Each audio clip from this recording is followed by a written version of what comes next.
Well, consider Netflix, Amazon, and iTunes. How would you like to have been an investor in Netflix and Amazon or in iTunes before they went big? I mean, these companies were game changers. In the past, when you wanted to watch a movie, you drove down to the local Blockbuster store. When you wanted a book, you drove down to the Borders bookstore. When you wanted a song or an album, you drove to the local record store. But that has all changed, hasn't it?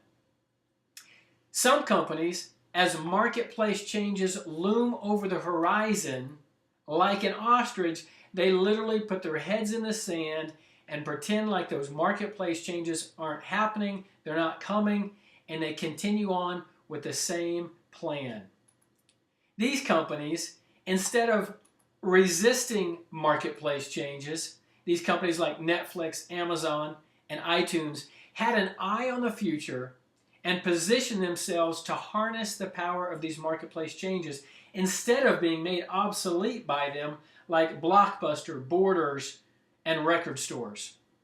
Companies that resist marketplace change do so to their own demise.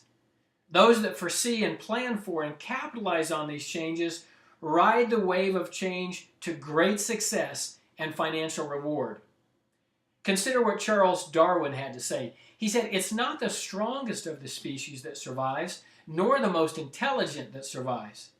Rather, it's the one that is most adaptable to change." The key is to be adaptable. We all know the story of Blockbuster and what happened back in 2010. The move, long expected and prearranged with bondholders, ends an era that Blockbuster literally dominated. I mean, they were at the top of their game. They sat on the throne in their marketplace.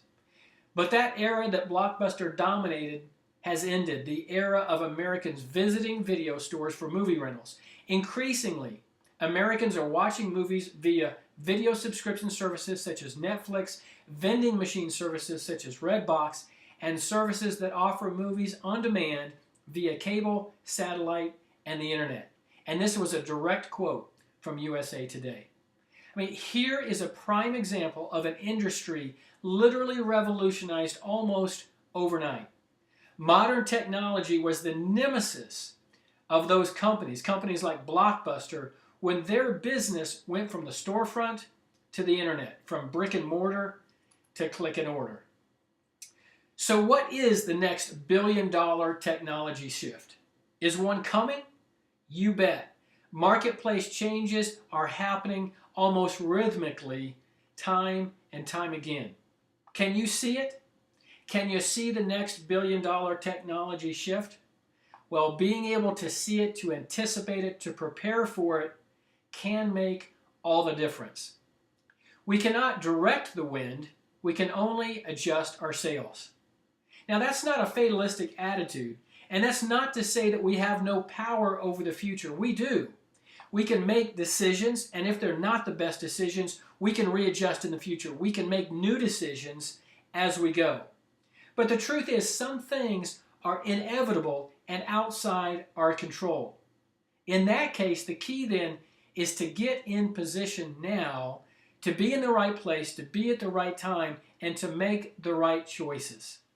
Rather than fight and resist the changing tides, why not merge your strengths with the marketplace changes? Don't resist and fight it, rather capitalize on it.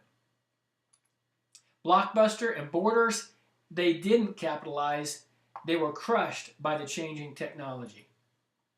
The truth is, positioning yourself in front of the next big marketplace shift can have substantial rewards.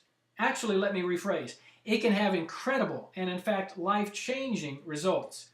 As Cody Bateman, founder and CEO of Send Out Cards, advises, you can earn a significant monthly income by positioning yourself in front of the next billion-dollar technology shift. Carpe diem, as it were, is still good advice. The key, in fact, is where you position yourself when that wave of change comes. When you ride the wave, the experience is beautiful. exhilarating, and it's just plain fun. On the other hand, if you're not in the right position, it can be quite painful and even devastating.